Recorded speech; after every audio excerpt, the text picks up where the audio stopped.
Hala sen iyi misin? Geldiğimizden beri halinde bir tuhaflık var.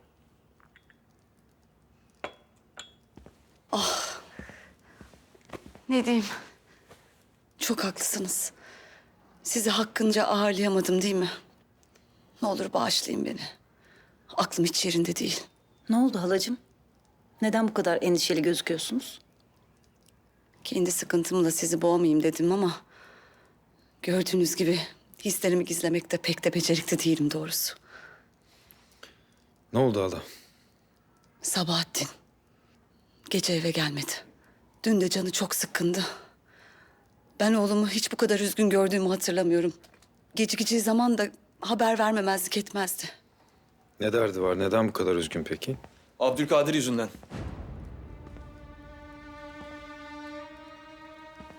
O haysiyet yoksunu kardeşiniz yüzünden. Sabahattin, lütfen.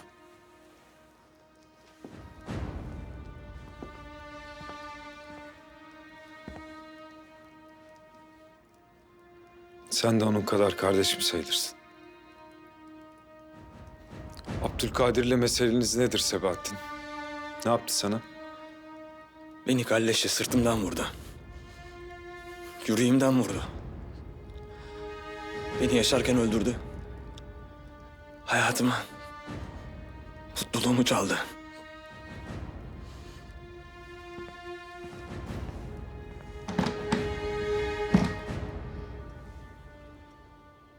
Bu evde yaşamaya tahammülüm kalmadı artık. Bir an önce saraya yerleşmek istiyorum. Hünkârımızın bu izdivaca henüz onay verdiğini duymadık abla. Karşı çıkacağını mı düşünüyorsun? Bidar Sultan Sabahattin'in izdivaç teklifini kabul ettiğimi duyunca bu işten vazgeçmişti. Yine istemeyebilir. Lakin şehzade istiyor. Fazlasıyla hem de. Bidar Sultan'ı da ikna edecektir. Yakında sarayda yaşamaya başlayacağız. Ben açarım.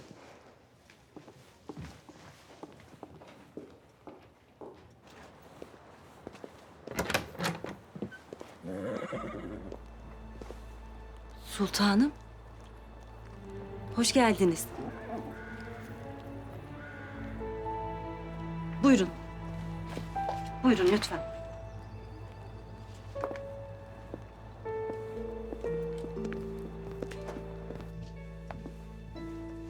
Sultanım. Sultanım, kusurumuza bakmayın. Eve hırsız girdi malum. Her şeyimizi çaldı. Yenilerini alacak vakit bulamadık. Siz çıkın.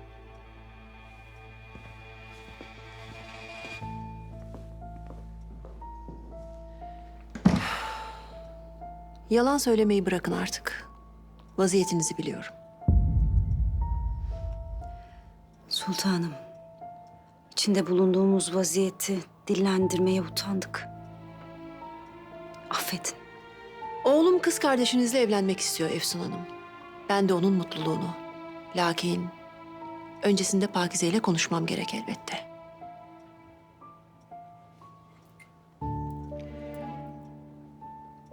Kızım, kaldır başını ve gözlerime bak. Kaldır başını. Sabahattin'in izdivaç teklifini niçin kabul ettin Pakize? Çünkü ben memleketime hasretim.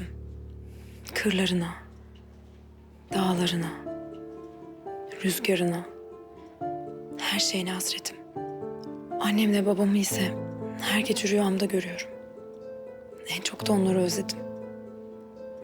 Sabahattin Efendi izdivaç teklif ederken dilediğimiz zaman oralara gidebileceğimizi söyledi. Teklifi kabul etmemin tek sebebi budur sultanım. Ben hasretliğin ne olduğunu iyi bilirim. İnsanın içinde çok derin bir yara açar. Ne zaman evlenirsin, kendi yuvanı kurarsın, kendi çocukların olur. O zaman bu yara yavaş yavaş iyileşmeye başlar. Oğlum bir an önce bu düğünün olmasını istiyor. Naime Sultan'ınkiyle beraber. Yalnız bu kadar kısa zamanda hazırlanamayız. Sizin bir şey yapmanıza gerek yok. Her şeyi biz hallederiz. Siz nasıl uygun görürseniz sultanım. Pakize, eşyalarınızı toplayın. Bir araba gönderip sizi aldırtacağım. Bundan sonra sarayda kalacaksınız. Lakin ablanızın burada kalması daha münasip olacaktır.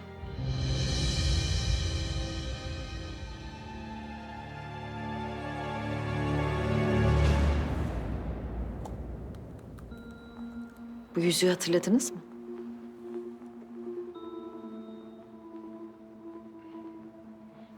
Babanızın yüzüğünü gördüğünüzde çok şaşırdınız. Evet evet. Neden sizde bu yüzük?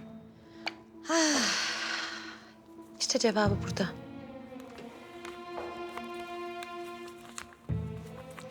Babanızın İngiliz hariciyesiyle anlaştığına dair bir vesika. Babam nasıl böyle bir şey yapar?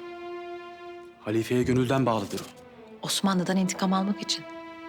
Arapların geri bırakılmışlığının intikamını almak için. Bunları neden bana anlatıyorsunuz? Çünkü ben intikamın doğru bir yol olduğuna inanmıyorum.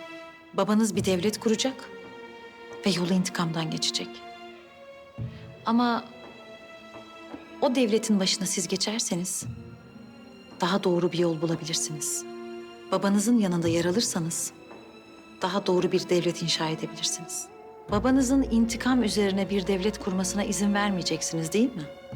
Hayır. O halde gidip bunu arkadaşlarınıza anlatın. Onlara mücadelemizden bahsedin. Siz güçlü olun ki babanız sizin sözlerinize itibar etsin. Müsaadenizle. Babama telgraf çekmeliyim. Onunla görüşmem lazım. Tabii ki. Görüşmeniz lazım.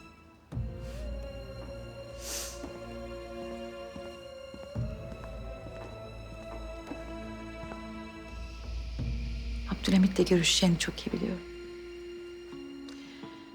Uç bakalım benim sahte posta güvercinim. Geldiğin için teşekkür ederim Halim Efendi. Neden çağırdınız beni? Gertrude Bell ile tanıştınız. Sizin ve tüm Arapların bağımsız olmasını, büyük Arap medeniyetinin yeniden eski günlere kavuşmasını isteyen çok güçlü bir kadın. Size bir teklifi var. Nedir teklif? Bell'in vaat ettiği Arap devletinin başına geçmek istemez misin?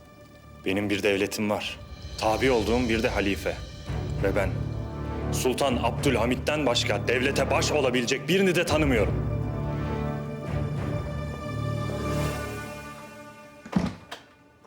Abla?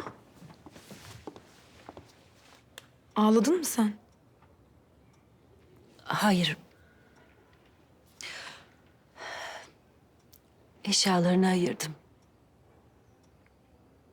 Eskileri saraya götürmene gerek yok. Ağlamışsın. Bunlar mutluluk gözyaşları. Her şeyin en iyisine layıksın. Sonunda layık olduğun hayata kavuşuyorsun. Seni burada bırakıp saraya gitmeye gönlüm hiç razı değil.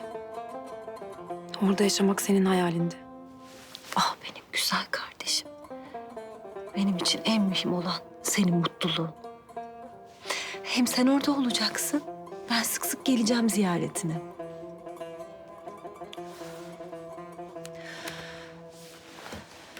Yalnız çok hızlı oldu bu evlilik. Nasıl hazırlanacağız? Bihter Sultan bizzat her şeyle kendi ilgileneceğini söyledi. Bizim bir şey yapmamıza gerek yok ki. En azından çeyizini hazırlamamız icap eder. Ah benim güzel kardeşim. Prenseslere layık olacak her şey. Ben halledeceğim. Nasıl halledeceksin abla? Buna gücümüz yetmez ki bizim.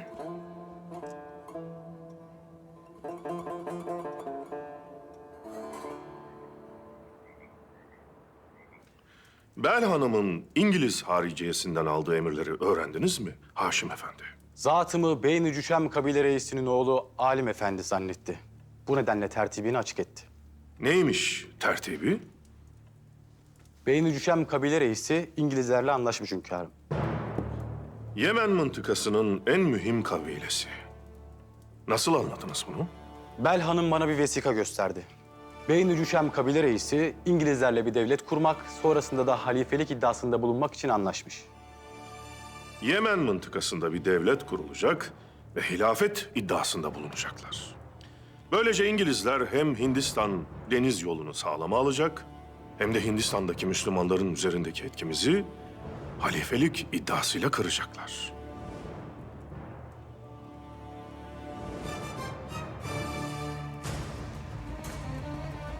Tahsin Paşa, Beni Cuşem kabile reisinin mahdumu Alim Efendi'yi saraya çağırınız.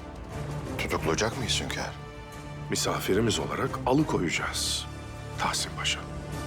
İşle bizzat siz alakadar olun. Eğer Beni Cuşem kabilesi İngilizlerle anlaştıysa, diğer kabileleri de ikna edeceklerdir. Beni Cuşem kabilesinin lideri, mahdumu için elbet payitahta gelecektir.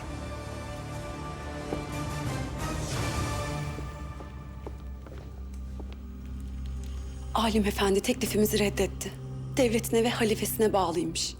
Abdülhamit bizden istihbarat almak için gönderdiği o gencin dediklerine inanacak. Alim'in babası İngilizlerle anlaştığı için Alim'in üstüne gidecek. Alim haksız yere tutuklandığı için de tepki gösterecek. Onun tepkisi yeterli olacak mı?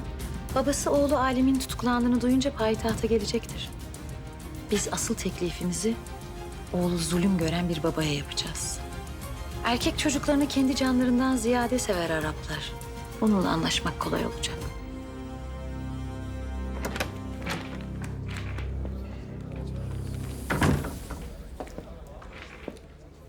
Hoş geldin Luca Tesso. Ne oldu? Küçük bir fedakarlık.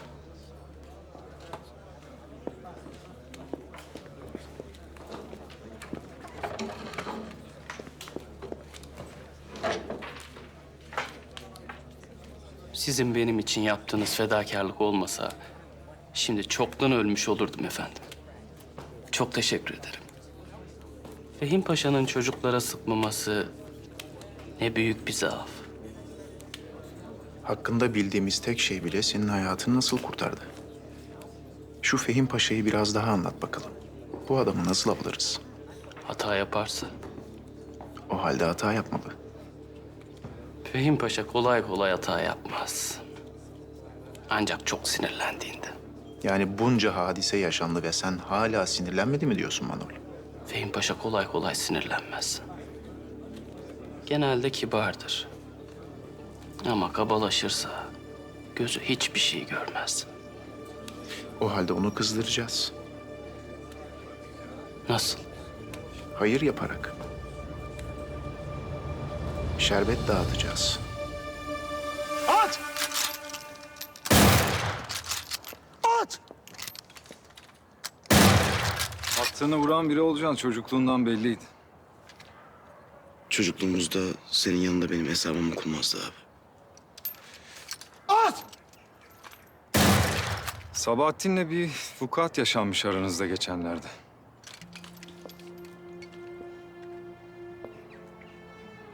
Siz Sabahattin'le kardeş gibiydiniz. Hatta benden çok onunla vakit geçirirdin. Aranızı açan şeyin ne olduğunu merak ettim. Sabahattin'in had bilmezliği, kibri, bencilliği. Anlaşılan seni çok kızdırmış.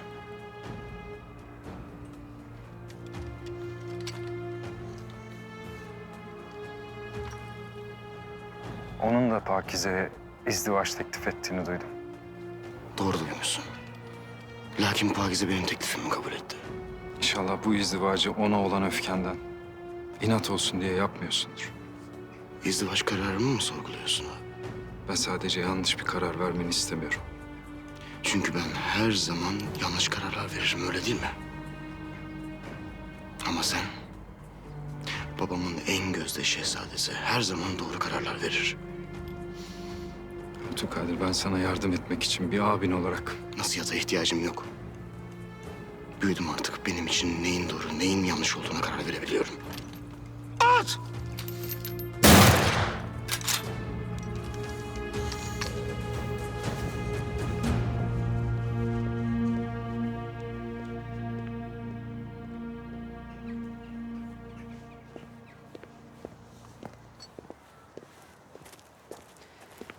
Abdülkadir. Oğlum, bugün Pakize ile konuştum. Pakize'yi saraya aldırıyorum. Birazdan burada olur. Hala. Neyin var senin? Ne oldu?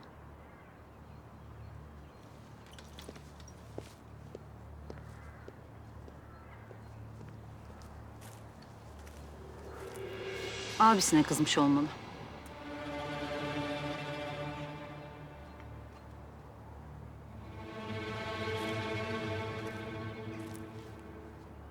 Eşim şehzadenize bazı nasihatlerde bulunacaktı. Ne hususta? Bu sabah Abdülkadir ile Sabahattin arasındaki husumetten bahsetti halam. Abdülkadir sırf Sabahattin'e inat olsun diye sevmediği bir kızla evleniyormuş. Mehmet Selim Abdülkadir'i ikaz edecekti. Yine bir gaflete düşmemesi için. Buna canı sıkılmış olabilir. Seniha Sultan size ne söyledi bilmiyorum. Lakin Abdülkadir Pakize'yi beğendiği için evlenecek onunla. Pakize de Abdülkadir'in teklifini kabul etti. Lakin öncesinde de Sabahattin evet demiş. Sabahattin Abdülkadir tarafından oyuna getirildiğini düşünüyor. Ve siz de oğluma değil Sabahattin'e inanmayı tercih ettiniz. Tabii Seniha Sultan'ın etkisi çok büyük olmuştur bunda eminim. Abdülkadir toyluğundan ve iyi niyetinden geçmişte bazı hatalar yaptı. Ama o birkaç güne kadar kendi yuvasını kurmak üzere olan genç bir adam. Ve evliliği konusunda ne Sabahattin'e, ne Seniha Sultan'a, ne Mehmet Selim Efendi'ye hiç kimseye hesap vermek zorunda değil.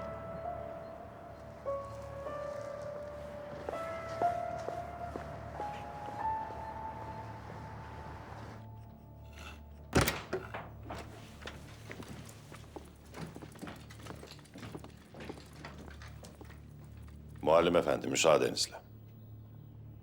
Alim Efendi benimle beraber gelecek. Mesele nedir paşam? Beni tutuklamaya mı geldiniz? Hünkârımız sizi saraya davet etti Alim Efendi. Davetler ne zamandan beri zaptiyelerle yapılır oldu paşam? Ona biz dilediğimiz gibi karar veririz. Buyurun. Heybemi alayım gidelim.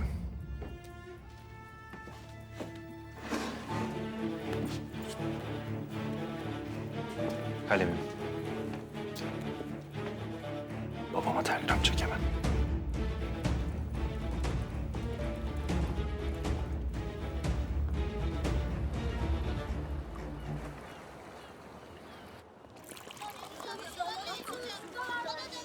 Şifa veren şerbet. Şerbetlerim var. Çok lezzetliydi değil mi? Evet, çok lezzetliydi. Ama tadı da biraz farklıydı, böyle tatlı. Dağıt bakalım şerbetçi.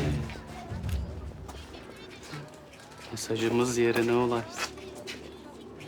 Bedava şerbet.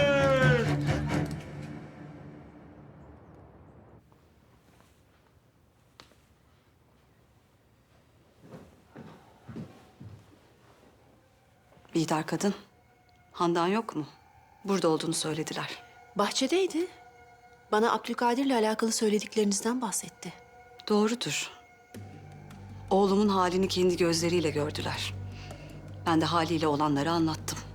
Neticede yabancı değil. Abdülkadir'in abisi. Her şeyi bilmeye hakkı var. Hem belki Mehmet Selim sizin yapmadığınızı yapar ve Abdülkadir'i inat uğruna yapacağı yanlış bir evlilikten döndürmeyi başarır. Üzüntünüzü anlıyorum Seniha Sultan. Sabahattin'in Abdülkadir'le aynı kıza talip olması gerçekten büyük bir talihsizlik. Lakin ben Abdülkadir'le de Pakize'yle de konuştum. Her ikisi de evlilik konusunda istekli ve kararlı. Eğer aksi bir durum sezseydim, bu evliliğe ben müsaade etmezdim, inanın bana. Siz benim oğlum ne halde biliyor musunuz? Dün gece eve gelmedi. Sabahattin Abdülkadir gibi bir çocuk değil. O hayatta tek bir şey istedi. Onu da elinden aldınız. Şimdi oğlumun mutsuzluğu üzerine bir mutluluk kurabilecek misiniz? Çok merak ediyorum.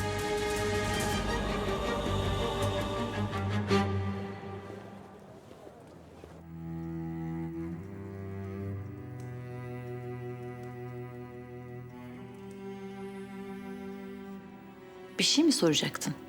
Arap şeyhlerinin çocuklarının peşine düşmüşsün. Peşine düşmüşsün derken? Yani merak ettiğim şu. Onları ne zaman öldüreceksin? Acı kahveyi severim. Ama sohbetin acısını çekemem. Bak Parvus, ben tek bir şeyin ölmesini istiyorum. Ölümün ölmesini istiyorum. Acının, sefaletin, yoksulluğun, cehaletin toprağın dibine girmesini istiyorum. Ölmesini istiyorum deyince benim yoluma geldiğini sanmıştım. Abdülhamit şeyh çocuklarına hususi ihtimam gösteriyormuş. Ne yapmaya çalışıyorsun? Yapma Parvus. Ne yapmak istediğimi çok iyi biliyorsun. Ben biliyorsam Abdülhamit de biliyordur. Dikkatli olmalısın. Ben açık görüşlü biriyim Parvus. Gizli saklı bir şey yapmıyorum. Medeniyet hakkındaki fikirlerimi anlatıyorum. Peki gerçek talebeleri buldun mu? Evet. Ama Abdülhamit henüz bilmiyor. Öğrenecektir. Ben planımı yaptım Parvus. Abdülhamit istibdat usullerini gösterdi. Şeyhin oğlu Abdülhamit tarafından alıkonuldu. Hem de hiçbir suçu yokken. Beni Cuşem kabilesi artık benim yanımda olacak. Telgraf çekilmiş. Yola çıkmış. Şeyh yakında payitahtta olur. Hünkârım, Beni Cuşem kabile reisinin mahdumu Alim Efendi'yi saraya aldık. Ne emredersiniz? Rahat ettirin. Peki görüşecek misiniz hünkârım? Bizim işimiz onun pederiyle. İngiliz hariciyesinin Arap aşiretleri üzerinde başka hangi emelleri var bilmiyoruz. Alim Efendi'nin pederi mutlaka payitahta gelecektir. Siz ona evladının tutuklandığını haber verin. Hünkârım, Yemen mıntıkasındaki hafiyelerimizden de malumat istedim.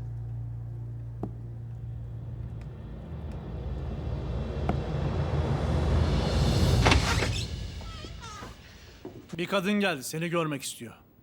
Kadın mı? Evet, bir kadın. Gelsin.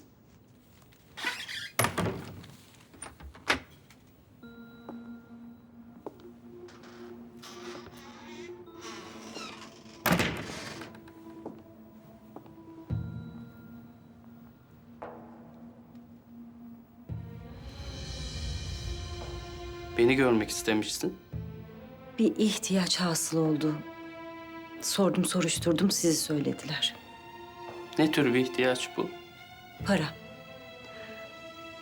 Sizden borç para istiyorum. Evin var mı? Ya da karşılığını gösterebileceğin bir mülkün? Var. Var lakin Apazya'da. Bunun için geldim size. Oradan paranın gelmesi vakit alacak. Benim acil ihtiyacım var. Geri ödeyeceğine nasıl itimat edeceğim? Apasya uzak diyar. Size kefil olarak sadece sözümü verebilirim. Ödeyeceğim paranızı.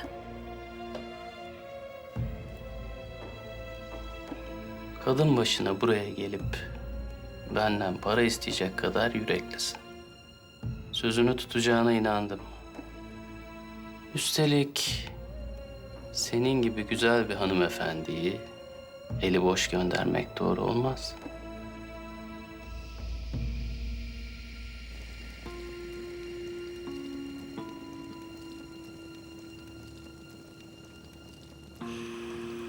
Ailemi göremiyorum.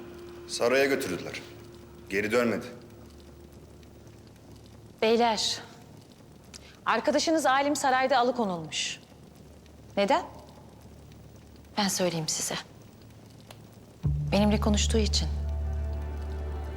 Peki ben azılı bir katil miyim?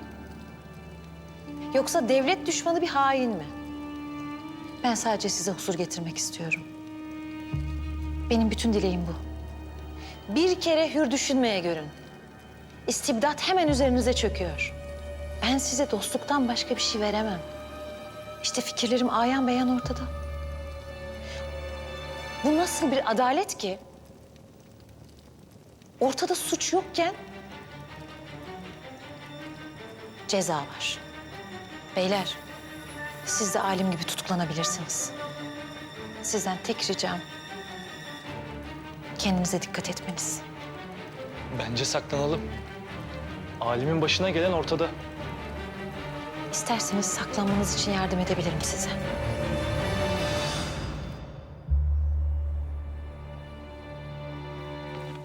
Hünkârım, Yemen mıntıkasındaki hafiyelerimizden malumatlar, raporlar geldi. Ne diyorlar? Ara ara Yemen'de dolaşan İngiliz hafiyeler tespit etmişler. Lakin maksatlarını öğrenememişler. Çölün Kızıl esaretine karşı tedbir alıp o mıntıkalara gidiyorlarsa yapılacak işleri vardır demek ki. Öyle bir iki kişi de değillermiş. 10-15 kadar ajandan bahsediyorlar. Belhan'ın sağlam bir tertip olduğunu anlıyoruz. Eğer geç kalırsak, ön almazsak, Arap kardeşlerimiz kandırıldığında birliğimize büyük bir darbe iner. Allah muhafaza. Ne yapacağız hünkârım? Belhan'ıma İngiliz hariciyesinin ne yaptırmak istediğini bilmiyoruz. İngiliz hariciyesi uzun vakitlerden netice alacak tertipler yapar. Belhan'ımın alim olarak tanıdığı genci çağırın.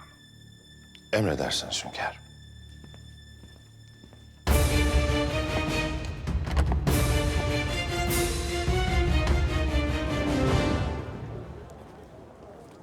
Büyük bir sorunumuz var Sefir Efendi. Para mı? Para.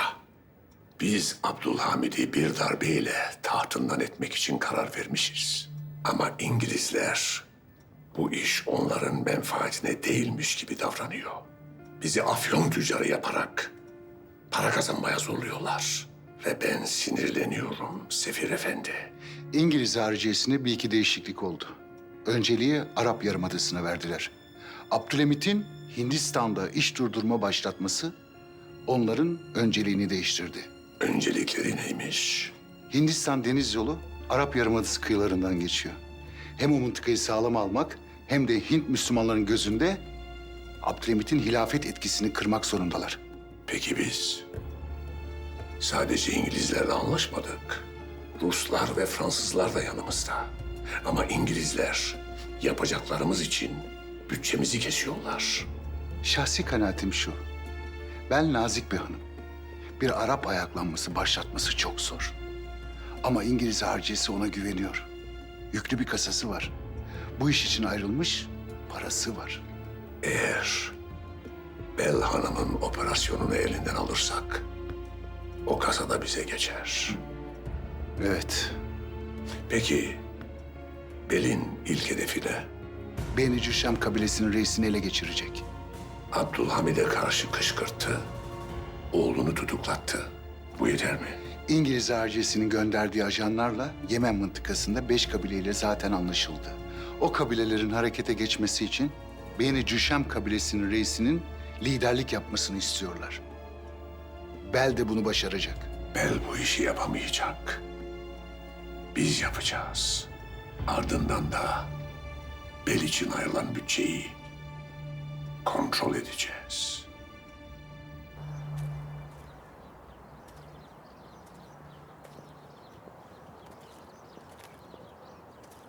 Hatice Sultan.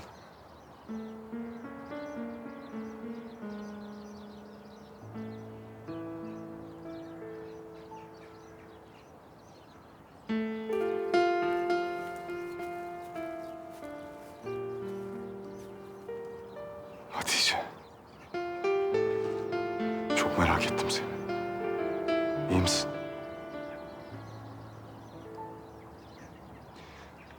O gün Vasfi bizi gördükten sonra seni üzecek bir şey yapmadı değil mi? Hayır. Ben herkes gibi ona da bu kadar acı çektirdiğime üzüldüm. Peki bu vaziyeti kimseye söylemeyeceğine emin misin? Söylemeyecek.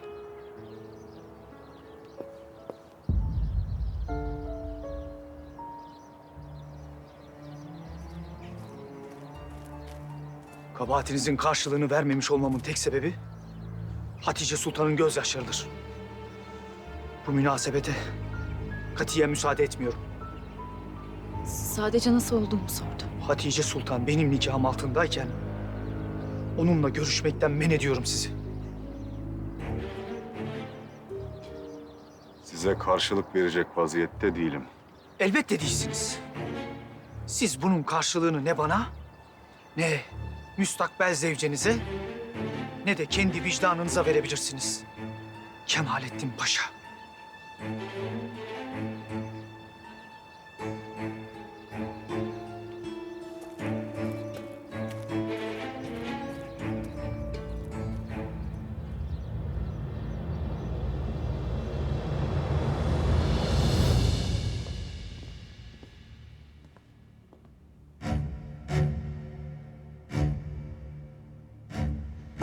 Bu alim değil mi? Evet. Neden burada? Hünkârımız senin getirdiğin istihbarat üzerine sarayda misafir etmek istedi.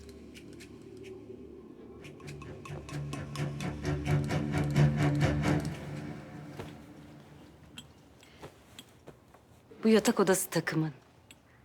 Beğendin mi? Sadesi de vardı, ben sırma işlisini seçtim.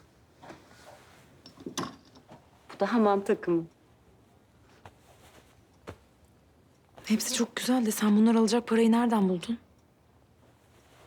Buldum işte, sen düşünme bunları.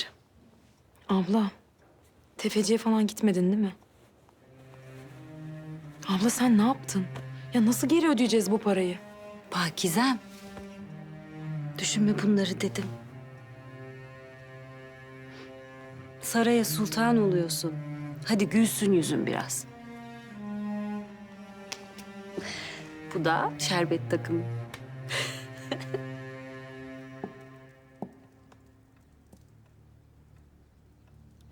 Yerine geçtiğin kabile reisinin oğlunu sarayda ağırlıyoruz evladım. Lakin hala Bel Hanım'ın İngiliz hariciyesinden aldığı emri bilmiyoruz. Bel Hanım'la daha hakiki bir işbirliğine gitmemizin faydası olur mu hünkârım? Ben de sizi bu yüzden çağırttım evladım. Bel Hanım'a onunla anlaşacağınızı söyleyiniz. Tertibinin nasıl işleyeceğini öğrenmeye çalış evladım. Hesaplı olmalıyız. Hassas bir meselenin peşinden gidiyoruz. Eğer Bel, Arap kabileleri üzerindeki emellerine ulaşırsa, imparatorluğun en has milletini bizden koparmak için büyük bir adım atmış olur. Buna mani olmak da bizim elimizde.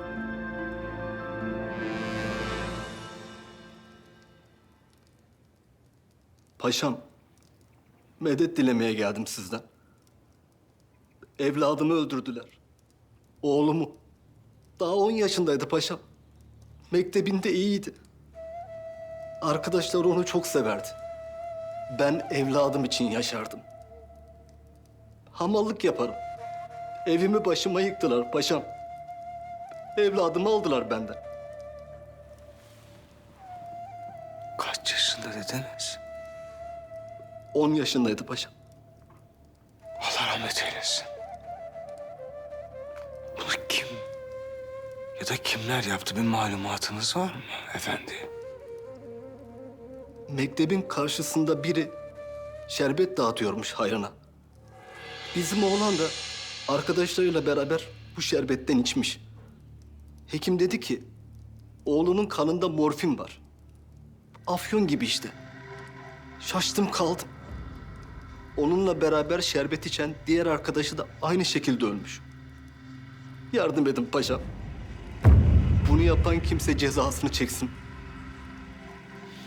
Bunu yapan cezasını çekecek. Sözüm olsun, cezasını çekecek. Senin evladın sabidir.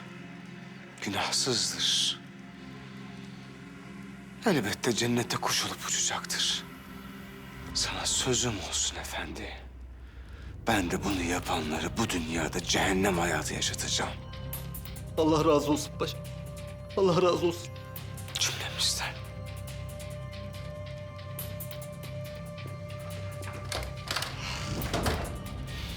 Şıkmanayla bunu yapacak yürek yok Fredo.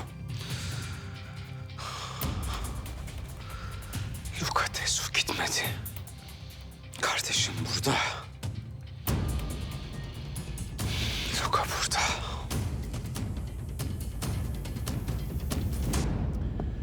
Payitahtın hal ve ahvaline dair meselelerle başlayalım paşalar. Hünkârım, son günlerde payitahtta su sıkıntısı var. Ahalinin çeşme başlarında saatlerce beklediği oluyor. Hünkârım, bunu biz de fark etmiştik. Yağmur az olduğu vakitlerde su yetmiyor. Zaten vaktiyle bu fakir, bu su meselesiyle alakalı olarak Selim Paşa'dan evvel bir rapor sunmuştu. Şimdiye kadar sizlerin haberi olmayan bir iş yaptık paşalar. Bu su meselesiyle mi alakalı hünkârım? Kemerburgaz tarafından çok güzel bir kaynak suyu getiriyoruz. İş nihayetine ermek üzere. Milletimize hediye olsun diye de gizli tuttuk. Hünkârımız meseleyle bizzat alakadar oldu.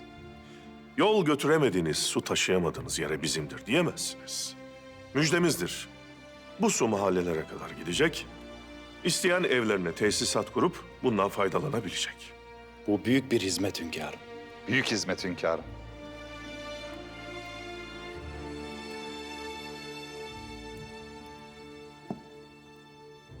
İnşallah nihayetine erdirelim de. Yakında çeşmelerin açılışı yapılacak. Bununla alakalı da hazırlanalım paşa. Emredersiniz hünkârım.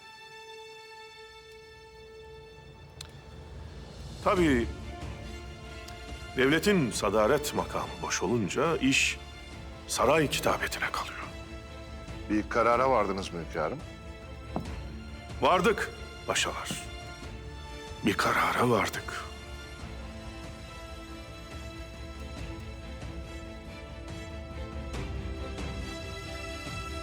Sadrazamlık makamı için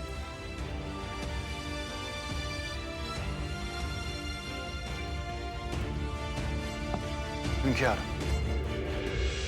kararı vermeden evvel size takdim etmek istediğim bazı vesikalar var. Ama Selim Paşam, Allah aşkına yani bu yaptığınız iş mi? Tam hünkârımız hayırlı bir haber açıklayacakken... Cık.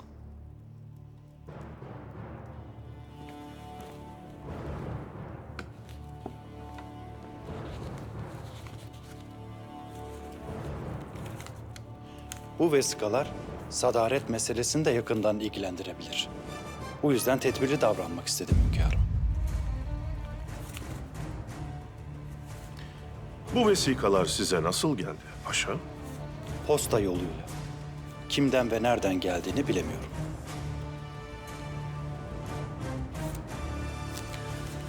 Toplantı bitmiştir paşalar. Çıkabilirsiniz. Allah'ım. Siz kalın Mahmut Paşa.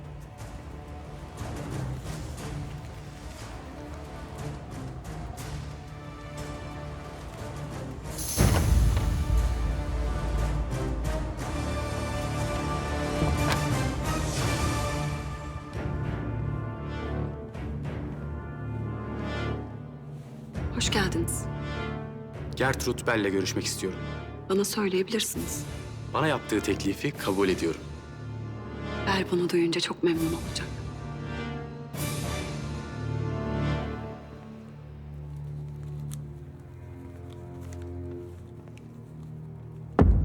Nedir bunlar paşa? Hünkârım. İtiraz etmeyiniz paşa. Vesikalar ortada. Hünkârım, bu vesikaların hepsi doğru. Vaktiyle Yahudiler benden bir yardım talebinde bulunmuşlardı. Ben de onlara elimden geldiğince bir yardımda bulunuvermiştim. Yaptığınız yardım Siyonist Kongresi'ne Mahmut Paşa. Ama hünkârım, ben bu paraların tebaamız olan Yahudiler için toplandığını zannediyordum. Öyle söylemişlerdi. Sizi sadrazam yapacaktık Mahmut Paşa. Sağ olun hünkârım, var olunuz. Lakin artık yapamayız. Ama hünkârım, bu vesikalar neyi değiştirir ki? Yani ben bu işi gerçekten yardım amaçlı yapmıştım. Biz sizi sadrazam yapsak bile bu vesikalar ayağınıza dolaşacaktır paşa. Nihayetinde sizi vazifeden almak zorunda kalacağız. Hünkârım. Mahmut Paşa'm, anlayın diye. Görün, Yaşayın, bilin diye sizi bu noktaya kadar getirdik. Lakin siz de gördünüz ki sadrazam olduğunuz vakit karşınıza maziniz çıkacak. Hem devlete sadece makamla hizmet edilmez. Ama hünkârım, ben devletime, milletime en üst mertebeden hizmet etmeye kendimi çok iyi hazırlamıştım. Elden bir şey gelmez paşa. Siyasete meyletmiş birisi mazisini de elinde tutmalı. Gün gelir, bunun gibi başka vesikalar çıkar. Siz onların istediğini yapmak zorunda kalırsınız. Gün gelir sizi parayla satın alamayanlar, oturduğunuz koltuğun elinizden gitme endişesiyle sizi ihanete sürükler. Yapamayız paşa. İstikbalinize itimat etsek de mazinize itimat edemeyiz. Siz de bana verdiğiniz sözü unutmayınız. Her vakit sadık bir paşa olarak hizmetinize devam edin. Allah ömürler versin hünkârım. Allah ömürler.